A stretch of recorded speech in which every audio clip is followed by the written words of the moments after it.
Hello everyone, welcome to my channel. इस lesson में हम मार्केटिंग के बेसिक्स को डिस्कस करने वाले हैं। यह हमारा एक नया सीरीज़ है जिसमें मार्केटिंग मैनेजमेंट के जितने भी इम्पोर्टेंट कॉन्सेप्ट्स हैं जो कि आपके एनटीए यूजीसी नेट के सिलेबस में दिए गए हैं वो सभी कुछ हम डिस्कस करने वाले हैं। ये वीडियो बहुत ही हेल्पफुल होने वाला है। अगर आप मार्केटिंग मैनेजमेंट पढ़ना चाहते हो और आपका एग्ज़ाम में आने वाले क्वेश्चंस जो है वो एमसीक्यू फॉर्मेट में हैं तो ये वीडियो सीरीज़ आपकी बहुत ज़्यादा हेल्प करने वाले हैं। अभी महाराष्ट्र सेट का भी एग्ज़ाम आने वाला है तो उसके लिए भी ये वीडियोस आपके लिए हेल्पफुल होने वाले हैं। यहाँ पर हम बेसिक से लेके एडवांस तक जितने भी टॉपिक्स हैं वो सभी कुछ डिस्कस करने वाले हैं। तो चलिए स्टार्ट करते हैं।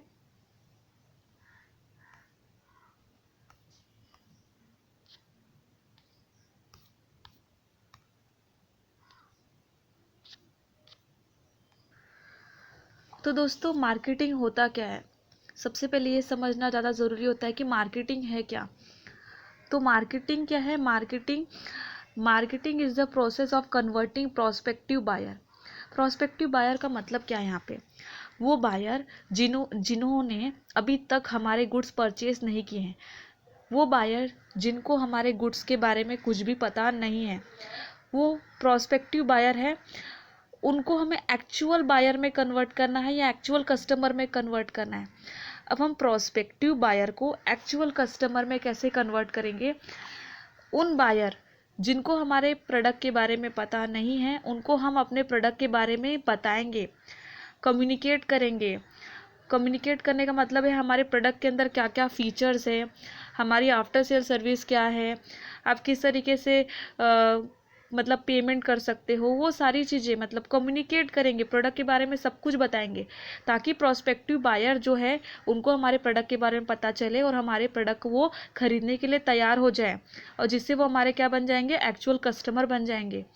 और हमें उन्हें क्या करना है? कम्युनिकेट करना है, कंप्लीट इन्फॉर्मेशन बतानी है अपने प्रोडक्ट और सर्विसेज की। क्या करनी है? कंप्लीट इन्फॉर्मेशन बतानी है अपने प्रोडक्ट और सर्विसेज की to the customer. The key element which are the secret of successful marketing practice are through market सर्वे।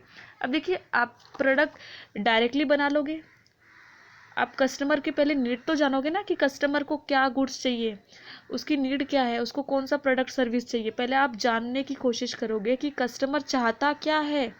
तो आपको क्या करना पड़ेगा? मार्केट सर्वे करना पड़ेगा, रिसर्च करना पड़ेगा। उनके रिक्वायरमेंट को ध्यान में रखने के बाद ही आप कोई स्ट्रैटेजी बना सकते हो। उसके बाद आप प्लान बनाओगे, उसके हिसाब से उसको एग्जीक्यूट करोगे प्लान को और फाइनली आप प्रोडक्ट बनाओगे। ठीक है, तो यहाँ पे क्या क्या कीवर्ड्स यहाँ पे आए कि आपको क्या करना है? सबसे पहले उन बायर्स को टारगेट करने हैं जो हमारे गुड्स के बारे में नहीं जानते हैं, वो प्रोस्पेक्टिव बायर हैं। उनको एक्चुअल बायर बनाना है, हमें अपने प्रोडक्ट के बारे में उनको इन्फॉर्मेशन देनी है। उसके साथ साथ हमें क्या करना है? प्रोडक्ट बनाने से पहले ही सर्वे और रिसर्च कर लेना है, जिससे क्या होगा कि हम एक कॉम्पिटिटिव स्ट्रैटेजी बना पाएंगे, हम कॉम्पिटिटर से बेहतर स्ट्रैटेजी बना पाएंगे, जिससे कि हम उस प्रोडक्ट को कस्टमर के नीड के हिसाब से बेचेंगे और हमें प्रॉफिट भी होगा। ठीक है, स्ट्रैटेजी बनाएंगे इस तरीके से कि कस्टमर की नीड भी फुलफिल हो जाए, उसको वैल्यू भी मिल जाए। अब यहाँ पे वैल्यू का मतलब क्या है कि benefit minus cost. Value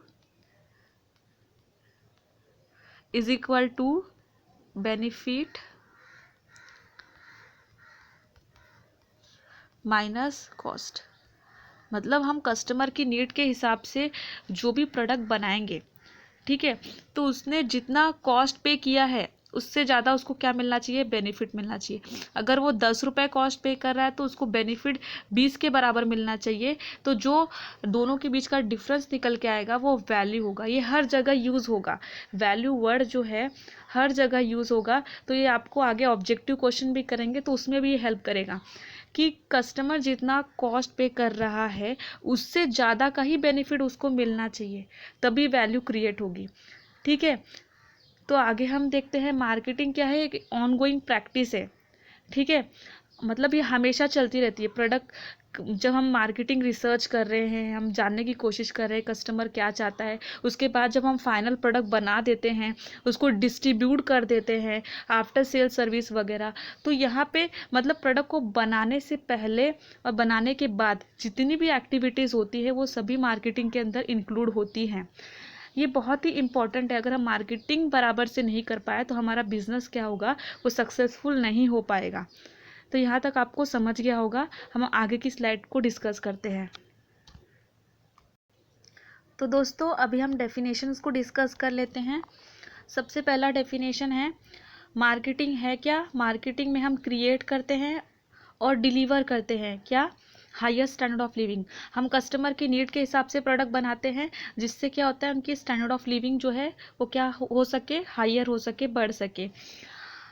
second definition बोलता है, marketing is the process that seeks to influence voluntary exchange transaction between customer marketer.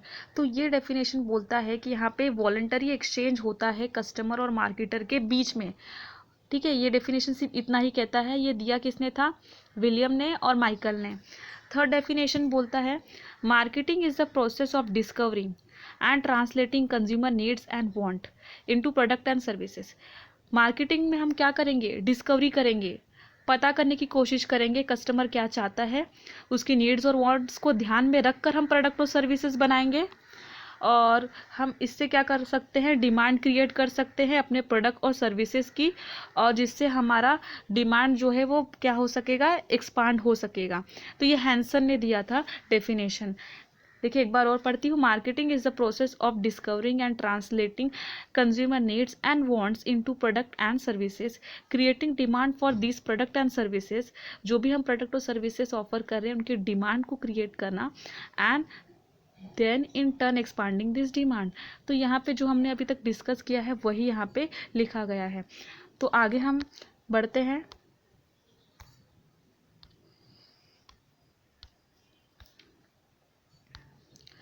Fourth definition क्या कहता है? Marketing is the business process by which product are match with the market.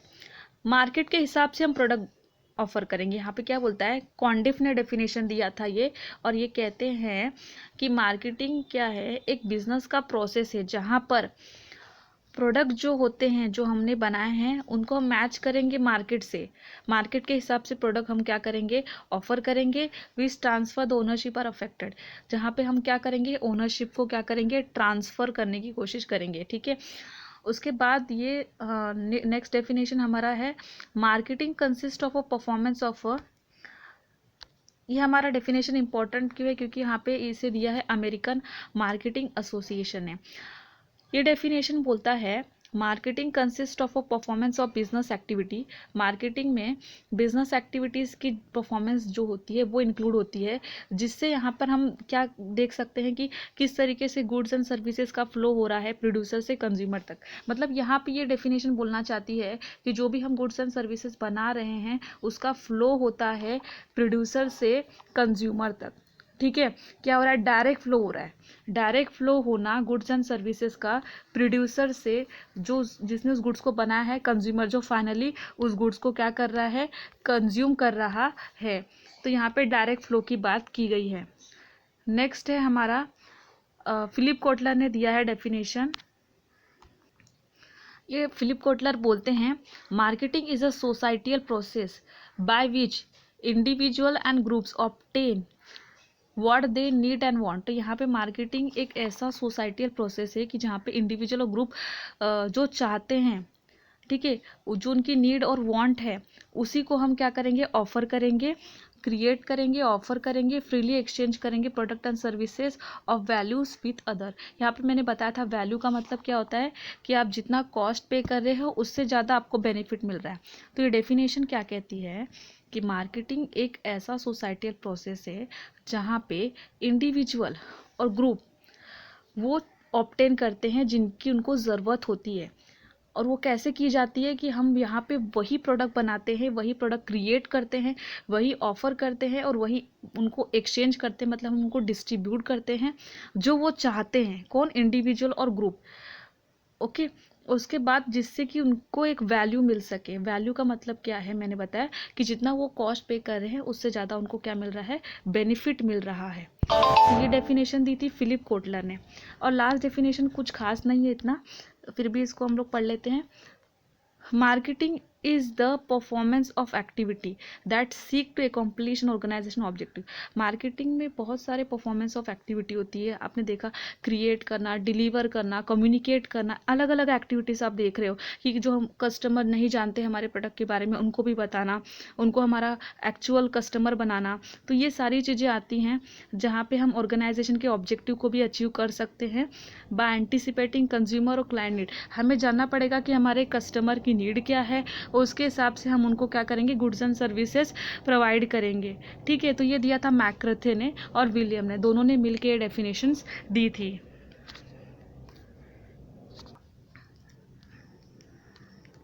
अब दोस्तों हम questions पे आते हैं ताकि आपका कॉन्सेप्ट और अच्छे तरीके से क्लियर हो सके। तो इस क्वेश्चन को पहले आपने खुद ने ट्राई करना है, क्योंकि यहाँ पे आपने अच्छी तरीके से समझ लिया है कि मार्केटिंग है क्या।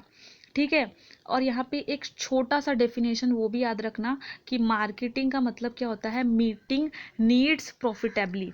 हम कस्टमर के बारे में सोचेंगे, कस्टमर को वो जैसा चाहिए वैसा गुड्स प्रोवाइड करेंगे, इसके साथ साथ हम प्रॉफिट भी कमाएंगे। ये नहीं कि हम कस्टमर के भलाई के लिए इतना सोच रहे हैं कि हमें कुछ भी प्रॉफिट नहीं हो रहा है, ऐसा नहीं है।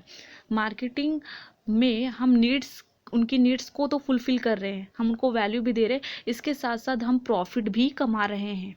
ठीक है, तो मार्केटिंग का मतलब क्या है, मीटिंग नीड्स प्रॉफिटेबली। ठीक है, नेक्स्ट हम क्वेश्चन देख लेते हैं पहले। The term marketing refers to, तो इसमें से क्या क्या ऑप्शन, इसका सही ऑप्शन क्या है वो आपको बताना है। पहला है advertising, sales, promotion, publicity and public relation activities, new product needs, idea development, concepts and improvements, sales planning, strategy and implementation, a philosophy that state customer value and satisfaction। तो मार्केटिंग का मतलब क्या है ये आपसे पूछ रहा है, तो इसका सही आंसर जो है वो है philosophy that states customer value and satisfaction. देखिए, हमने बोला था कि मार्केटिंग में क्या हम देखते हैं कि कस्टमर को कितना फ़ायदा हो रहा है, कस्टमर को कितना फ़ायदा हो रहा है वो देखना। ठीक है, कस्टमर के बारे में सोचना, और वो सेटिस्फाई है। अब वो सेटिस्फाई कब होंगे, जब उनको वैल्यू मिलेगी। ठीक है, तो यहाँ पे यही बात की गई है। नेक्स्ट क्वेश्चन की तरफ हम जाते हैं। बाकी ये सारा कुछ आगे की एक्टिविटीज़ बता रहा है, हमसे सिर्फ मार्केटिंग के बारे में पूछ रहा है, तो ये इसका आंसर अप्रोप्रिएट होगा।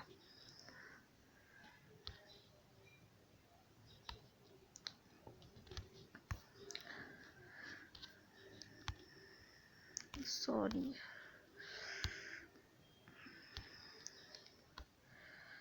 ओके, नेक्स्ट हमारा क्वेश्चन है the most formal and best definition of marketing is. तो मार्केटिंग का फॉर्मल और बेस्ट डेफिनेशन कौन सा है। ऑप्शन 1 बोलता है organisational function and set of process for creating, communicating and delivering value to customer and that benefit of the organisation. Second, improving the quality of life for consumer. Third, meeting needs profitability. Marketing is an organisation function include the 4 P's।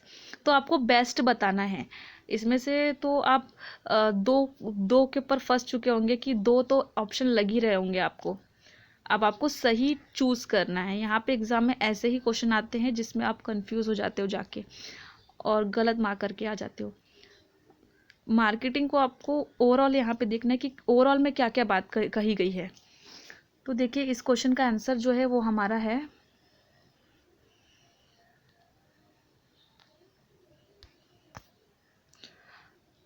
the most formal and best definition of marketing is an organizational function and set of process for creating, communicating and delivering value to customer and that benefit of the organization। तो ये keyword value को ना आप अपने दिमाग में डाल लो कि हमसे डेफिनेशन के बारे में पूछेंगे मार्केटिंग के, तो वैल्यू पता होना चाहिए। वैल्यू का मैंने क्या बताया कि आप जितना कॉस्ट पे कर रहे हो उससे ज़्यादा का आपको बेनिफिट मिल रहा है, तो क्या हो जाएगी, आपके लिए एक वैल्यू क्रिएट होगी। ठीक है, वो वैल्यू, और साथ ही साथ उससे ऑर्गेनाइजेशन का भी फायदा होगा, क्योंकि वो आपके हिसाब से गुड्स बना रहे हैं और साथ ही साथ वो प्रॉफिट भी आपसे कमा रहे हैं। आपके नीड के हिसाब से गुड्स बना रहे हैं और आपसे प्रॉफिट भी कमा रहे हैं। तो ये बेस्ट डेफिनेशन है जो हमने अभी तक देखा, क्रिएट, कम्युनिकेट और delivering value to customer and benefit of the organisation. अब ये वाला ऑप्शन क्यों नहीं है? Option number 3, meeting needs profitability.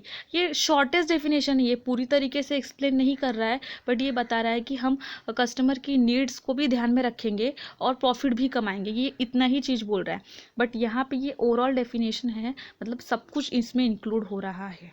तो ये बेस्ट डेफिनेशन हो जाएगा ऑप्शन 1। अब हम एक असर्शन रीजनिंग की क्वेश्चन ले लेते हैं, बहुत ही इजी क्वेश्चन है, इसको पढ़ते ही आपको आंसर पता चल जाएंगे। ठीक है, तो सबसे पहले हम देखते हैं, एक second. Selling is important not merely for increasing the profit of the businessman, but also for making goods and services available to consumer in a society. तो यहाँ पे बोलता है सेलिंग में सिर्फ प्रॉफिट्स ही नहीं कमाता बिजनेसमैन, इसके साथ साथ वो गुड्स एंड सर्विसेज को अवेलेबल कराता है कंज्यूमर को। और रीज़न क्या बोल रहा है यहाँ पे, it is a process whereby goods and services finally flow to the consumer who need them. तो ये एक ऐसा प्रोसेस है सेलिंग, जहाँ पे गुड्स और सर्विसेज जो है फाइनल कस्टमर तक जाता है, हु नीड देम, जिनको उनकी ज़रूरत होती है, and firm perform it function of distributing it's product among the consumer. Firm क्या करती है यहाँ पे, गुड्स को कंज्यूमर तक पहुँचाती है जिनको उनकी ज़रूरत होती है, और यहाँ पे डिस्ट्रीब्यूशन फंक्शन भी परफॉर्म करती है फर्म। ठीक है, तो ये दोनों चीज़ें एक आपस में रिलेट करती हैं। अगर हम असर्शन रीजनिंग को देखेंगे तो ये दोनों आपस में रिलेट करते हैं। अगर हम साथ में स्टेटमेंट, कभी भी आपको लगे तो आपको क्या करना है, दोनों स्टेटमेंट को पढ़ लेना है और देखना है दोनों स्टेटमेंट में सही बातें की गई है। यस, अगर दोनों स्टेटमेंट ट्रू है तो उसके बाद आपको देखना है क्या रीज़न है, क्या असर्शन का, ये असर्शन जो आपके सामने स्टेटमेंट दी है उसका ये करेक्ट रीज़न है या नहीं, वो देखना है आपको। तो हम अब दोनों स्टेटमेंट को साथ में पढ़ते हैं, फिर आप अंदाज़ा लगाना कि क्या सही है क्या गलत है। Selling is important not merely for increasing the profit of businessman, but also for making goods and services available to the consumer in a society, because it is a process whereby goods and services finally flow to the consumer who need them, and firm perform it function of distributing its product among consumer. तो देखिए ये दोनों एक दूसरे से match कर रहे हैं, तो हमारा ऑप्शन डी जो है वो हमारा करेक्ट हो जाएगा कि असर्शन रीजन दोनों भी करेक्ट है, और रीज़न जो है वो रीज़न जो है यहाँ पे ये इसको एक्सप्लेन कर रहा है असर्शन को। ठीक है, तो यहाँ पे हमारा यहाँ पे लेसन ख़त्म होता है। आप फीडबैक दे सकते हैं आपको और कौन कौन से टॉपिक चाहिए मार्केटिंग मैनेजमेंट के, आपको ये एमसीक्यू के साथ पसंद आ रहा है या नहीं आ रहा है, आप वो भी बता सकते हैं। आगे हम लोग और भी इंटरेस्टिंग चीज़ें यहाँ पे करेंगे, नेट और सेट दोनों एग्जाम के क्वेश्चंस यहाँ पे इंक्लूड करेंगे। ठीक है, जो भी मतलब मार्केटिंग के जो भी क्वेश्चन पूछे जाते हैं मैनेजमेंट एग्जाम के, कॉमर्स एग्जाम के, वो भी हम इंक्लूड करेंगे यहाँ पे, और साथ ही साथ सेट एग्जाम के भी क्वेश्चंस यहाँ पे इंक्लूड करने की कोशिश करेंगे ताकि आपका अच्छे से प्रिपरेशन हो सके। नेक्स्ट लेसन में हम ज़रूर देखिएगा, नेक्स्ट लेसन में हम लोग ये वाला पढ़ने वाले हैं टाइप्स ऑफ ऑफरिंग, और इसके ऊपर भी एग्जाम में क्वेश्चन पूछा जा चुका है।